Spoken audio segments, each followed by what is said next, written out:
Leisure, and this is part 2 of my 2018 NHL offseason, as I will be talking about the free agency period that has gone on recently. So to start off this video, talk about the top free agent in this free agency class, John Tavares.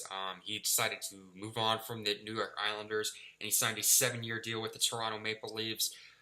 Overall, I think this was a great, a good change of scenery. He gets to go play for his hometown team.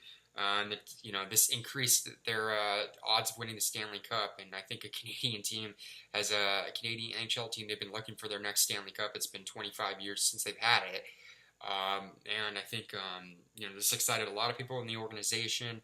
It definitely excited their top guy in Austin Matthews. So overall, I think this was, they got him. There were some rumors, some other top free agents that signed.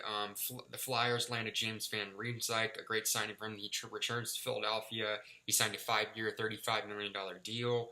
Paul Stastny, he signed a 3-year, $19.5 million deal, and he will be going to the Vegas Golden Knights.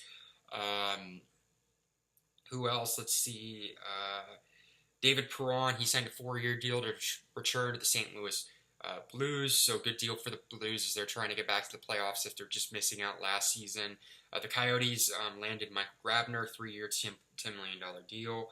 James Neal signed a 5-year deal for $28.75 million with the Calgary Flames. Tyler Bozak signed a 3-year deal, a $15 million deal with the Blues. Ian Cole signed a 3-year, $12.75 million with the Colorado Avalanche.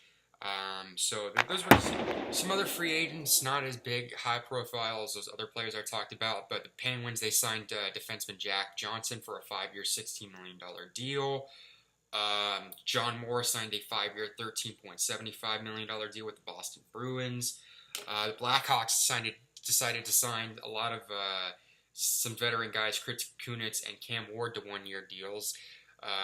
Kind of interesting. These were players. These are players that have won Stanley Cups, but seems like the 2008 All-Star team. They really want that 2008 Stanley Cup. Yaroslav Halak, great depth signing for the Bruins. They signed him to a 2-year, $5.5 million deal. Detroit signed Jonathan Bernier for a 3-year, $19 million deal. The Vancouver Canucks signed Jay Beagle from the Capitals for a 3-year, $7.5 million deal. And so a lot of teams extended a lot of players. I'm going to get into those extensions right now. The Coyotes, they made several extensions towards the defenseman position. They extended Kevin Connauton to a 2-year deal. They extended Nicholas Jarmelson to a 2-year deal, and then they locked up their top star, Oliver Ekman-Larsson, an 8-year deal. He'll probably be a Coyote for life. I thought overall these were all great moves for the Coyotes. Drew Doughty, he will be an LA King for life as he got an 8-year extension. The Washington Capitals, they re-signed Devontae Smith-Pelly, who was a big player for them in the Stanley Cup Finals. Ryan McDonough got a 7-year extension from the Tampa Bay Lightning, so overall a great move. Another signing that happened that I didn't talk about, Thomas Vanek signed a 1-year deal with the Detroit Red Wings. And then finally, the Sharks, they extended a lot of their players and made the most extensions. They re-signed Joe Thornton, the veteran guy, for a 1-year deal. Thomas Hertl was extended for 4 years, or a couple extended. And then Logan Couture, he was extended for 8 years as well. And that's it for my 2018 NHL Offseason Part 2 video, where I talk about free agency period and some of the extensions and signings that have happened.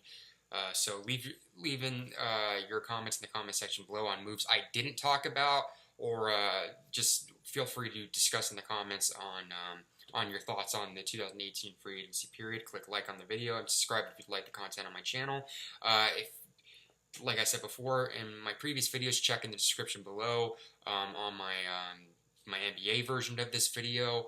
Check out my 2018 Major League Baseball season June recap, and also check out my recent appearance on the Guns N' Roses Central podcast. And check in a few weeks, as I will be doing my first half thoughts on the Major League Baseball season this year and some of my predictions for the second half. So thanks everybody for watching, and I will see you all later.